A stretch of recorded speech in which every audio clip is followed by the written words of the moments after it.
turn off. You cannot have this information. I'm finding a setting in this Note 9 that I've been using for on and off for over 5, 6, 8 years probably. I have multiple Note 9s. I sold one. I gave my mom one. I have two. One is cracked and one is hacked. So I'm just turning off some settings. This is just an experiment. This is nothing fancy or this is not a tutorial per se. I'm just sharing my workflow essentially.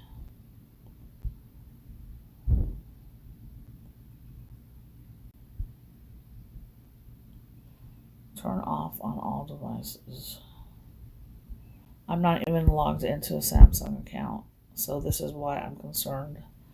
Because this network lock on my phone is brilliant. I have a T-Mobile network lock.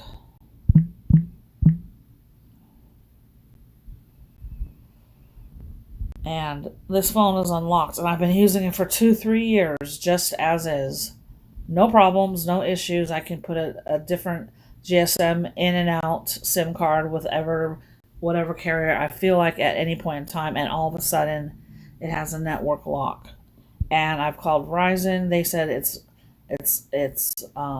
T-Mobile, and T-Mobile says it's Verizon, and neither of them are willing to unlock it, and it's outright my phone. I paid for it outright 100%. I don't get it. So they're not going to change system settings. So I'm going to turn that off. Okay, I'm getting too far deep into this. I just wanted to show you what this T-Mobile app looks like. Here it is, T-Mobile. I don't have T-Mobile service, but it forces you. Help improve experience by sharing your device information. Now, this is completely Big Brother beyond and beyond. Like, I should not have this on my phone at all. And when I go to try to uninstall it, right? And then we'll go back to the Note app. So you just go to APP. And then scroll down to,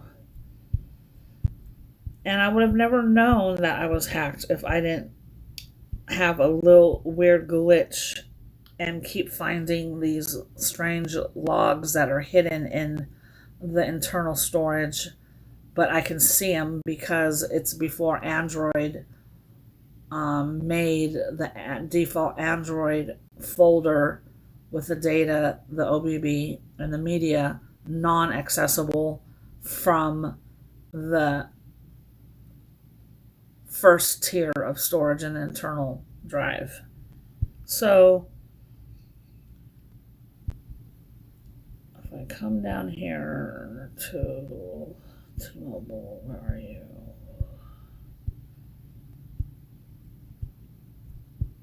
Here it is. I've tried to uninstall, I've tried to delete it, I've tried to disable it. Notifications are allowed. No permissions are allowed though, right? And changing the system settings on my phone are not allowed, but this app is on my phone. So when I try to force stop it, it doesn't really do anything. Can't disable, it's grayed out.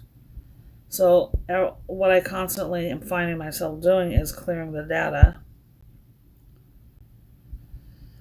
And there's no like a way to uninstall it unless I take this device and side load it onto a desktop and do some more rigorous like internal techie work.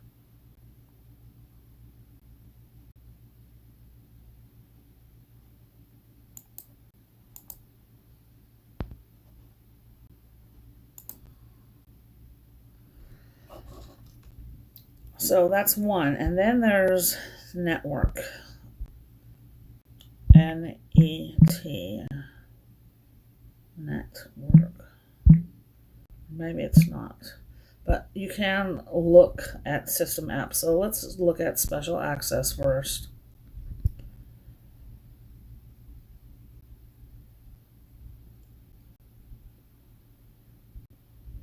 There should not be any device admin. Okay, link to Windows, find my device. That's just Google because I have one Google account on here.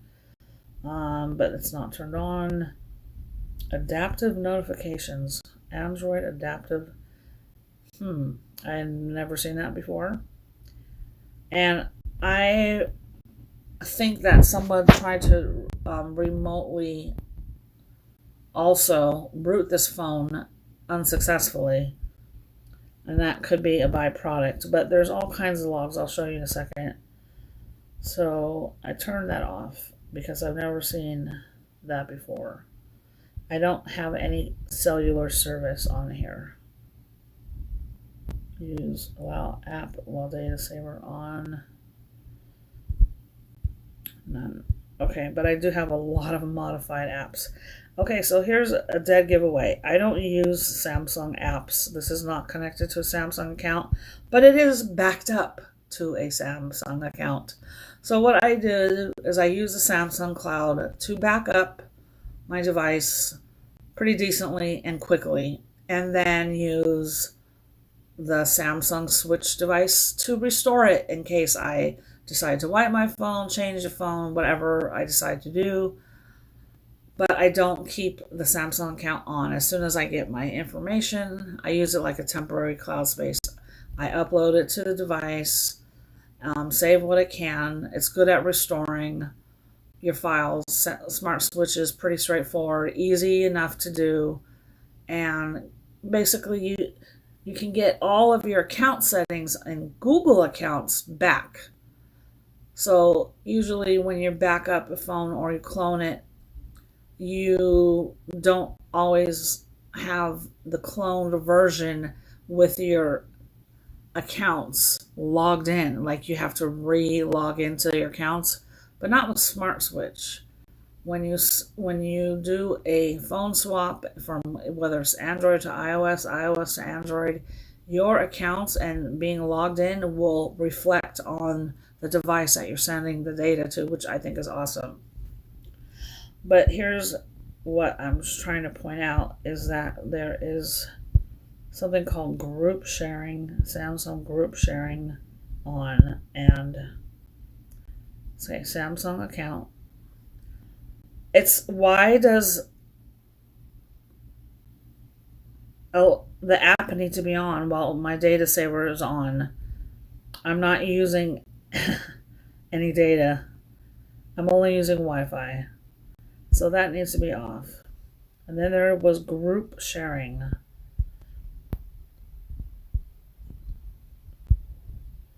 Where did I see it? This went fast.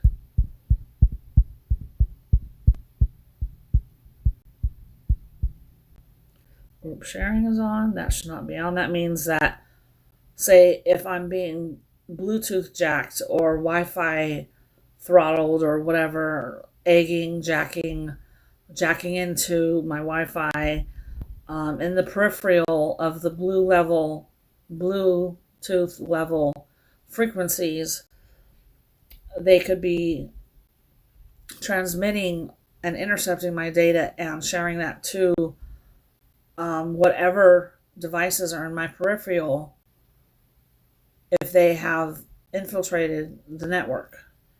Google Play services does not need to be on, well, whatever. Here's another one. Gaming optimization and game booster. Those are hacks right there. These three are hacks. They're windows into a hackathon for the cyber creep. Here it is, device unlock. Okay. Now, let's show allowed apps first. Let's show system apps.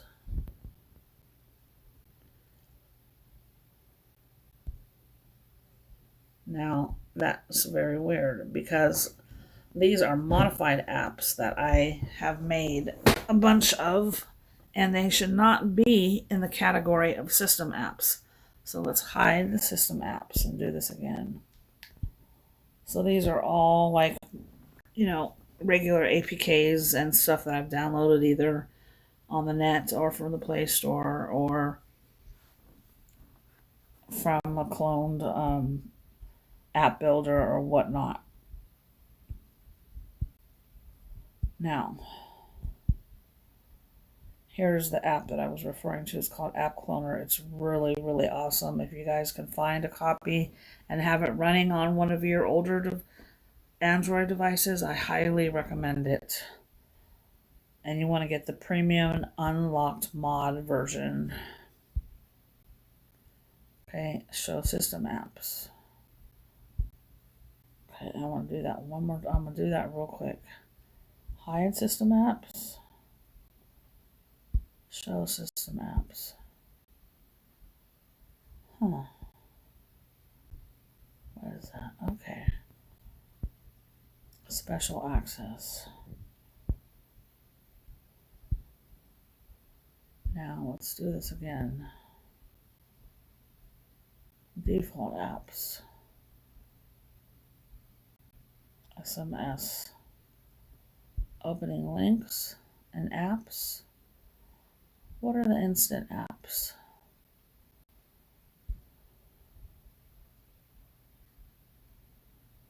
Web links may open in instant apps instead of browser when available.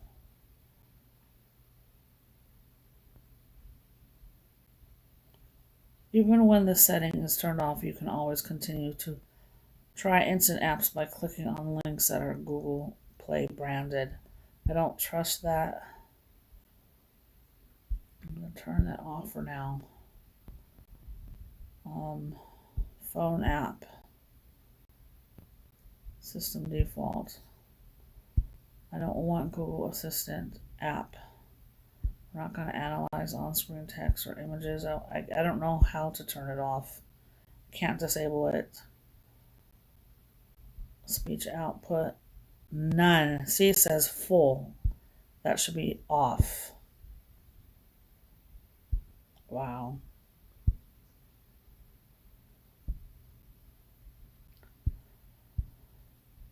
So now Android Auto, I don't understand why it's on my phone because I don't drive and I don't use the vehicle and it always keeps popping back up. So I can disable it and I can remove the permissions. I don't want someone driving in their car having access to my shit, and if I'm already hacked, it's very hard to come back because I have no clue who it is. I can't trace the IP. And I don't know enough about hacking per se or cyber jacking methods to even begin to try to thwart their efforts because I'm a beginner in the Linux system and I don't have time for that. It's not my interest, but I have been getting hacked a lot lately. And I guess my assets are valuable to some people and information, identity theft, all of that stuff. But I noticed when I've used app builder apps and when I've used modified apps and I forget, as much as I like the ability to use a modified app, if it's not secure, they can plant any kind of type of code or Trojan, malicious code in your device, and it could be doing all kinds of things that you have no clue and probably would never know unless you had the knowledge that it was out there and available and prevalent. I mean, the security methods, you have to be constantly on top of everything. And if you don't have the time, then lo and behold, it may happen to you, even though I don't wish it on anybody. Okay, so enough of that. I'm done with that. I want to go back to this note app. So here is Samsung Notes app, and I just modified it and I made it a floating app. I added some color and I made the header spacer transparent just for aesthetics. See the password? Oh, well, you saw the password. There's nothing in here to steal. I can change it at any time. So here's the app, and it's in a pop-up view. We can put it in the full view. Works just like Samsung Notes, and I'm sure any of you who are Samsung people are very familiar with this. And what I like is that I'm not forced to have to save my notes to the cloud. And what I absolutely cannot stand about Samsung is that they don't allow you to select all of your notes and save them to a different location. They only allow you to select like 50 notes at a time and save them as a file or a PDF. But what if you have like 500, 800, 1,000 notes? Like for myself as being an example, it will take all day. I can't tell you how frustrating that is and why they have not loosened the grip on that. So I was working on an SEO project for top level domain landing pages on the search index. When you have a website, you want your niche, your product, your website, your idea to end up on the first page or second page of Google if you're going to get any activity, any movement, any clicks, any action. You want to be on the first 2 pages of Google, and it's a very methodical way of how to do that and make it happen. It's not impossible, it's not unreachable, but you do have to do your homework and do the preliminary steps of understanding some basic SEO concepts. I remember when I first got back into this about 4 years ago, website design that is, I took an SEO course by Google, and it was, oh my gosh, I think it lasted about 3 months. And at the end, I had to take a 500 question test. And it was really involved. I mean, I don't regret it, but it was challenging. It's very involved, and it's for the people that are, gung ho to have a thriving web business and make a lot of money. And more traffic means more product, more money to be made, more dollars, ducats in your pocket. So I study sometimes other good websites or other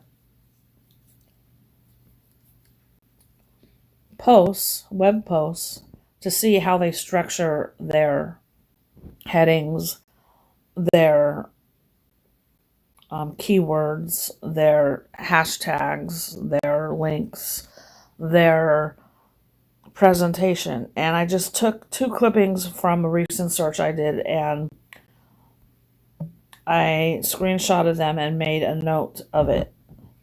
So if I click on that, I can get any bigger. So I was just searching for an app, and I believe it was Proton VPN, because lo and behold, it has gotten so bad that there are many websites that you've browsed to that you thought were Google that are not. There are many sites that you browse to that you thought was Norton Security or McAfee, and it wasn't. They have gotten so technically skilled to the point where the average eye cannot detect a fake site from the real site, and that's how they get you. And with being on the web and things moving so fast and picture, graphic, motion are factors, to the average eye, you might not catch it. I mean, I'm not trying to say you guys are not capable. What I'm trying to say is if you look at a certain website and you look at the quality of the graphics, sometimes they might be a little outdated, like from the 70s or 80s. The graphics are pretty, not tip-top Photoshop buffed out and completely amazing.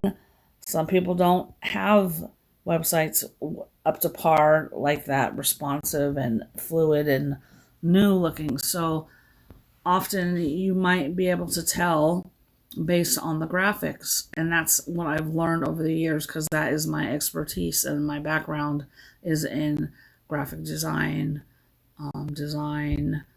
color, graphics, and all that, digital art. So I can tell right away when something is not legit. I even go and download apps that I know are modified and may have some malware, but I go through a few set of tests to see their activities, what they do, what they've modified in the code, the manifest, and the activities, and inspect the app to see what things that are they really doing. Are they just modifying the color and the shapes and the UI and the activities? Are they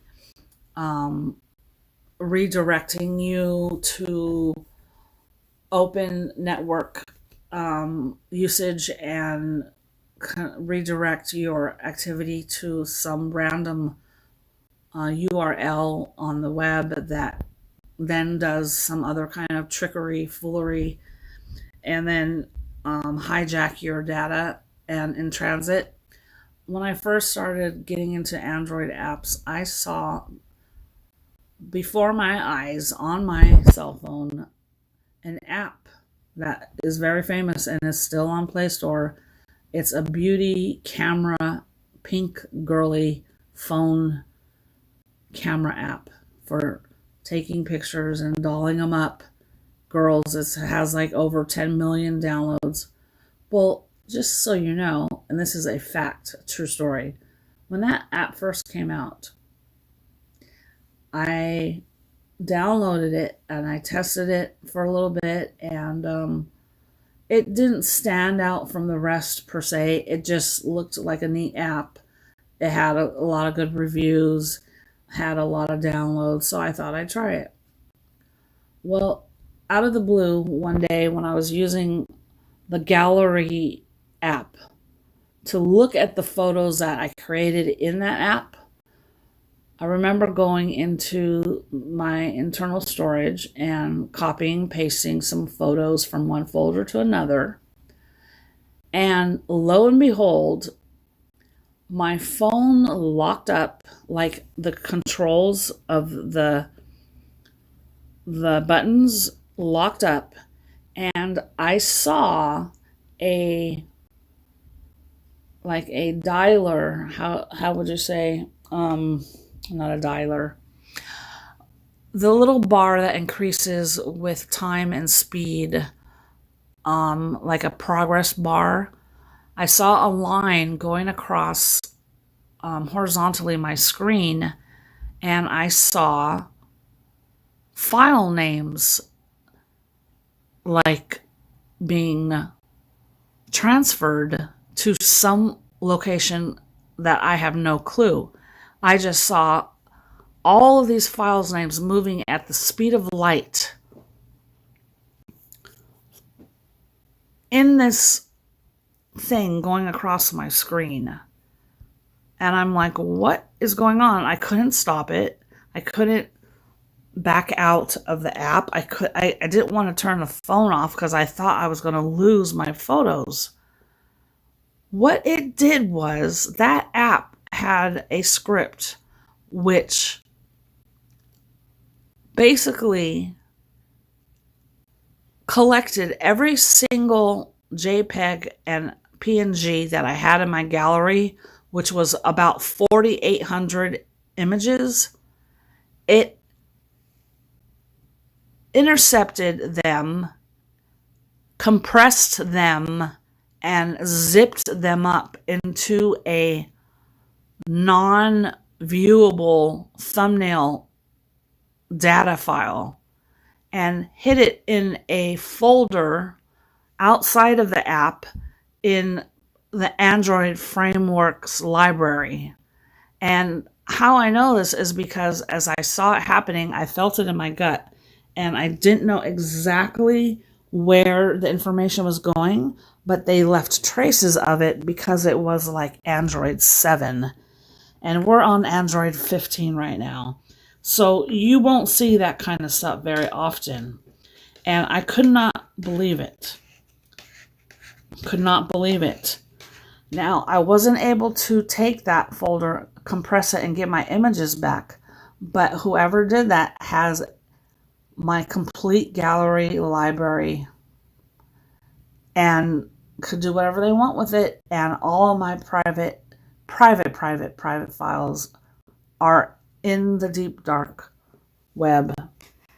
And it was a big wake-up call. So from that point on, I was very curious to inspect and do more research on the apps that I downloaded from Play Store, because a lot of people are click happy and will just boom, boom, boom, go with their intuition, their desire. I want it now, click, boom, download, done.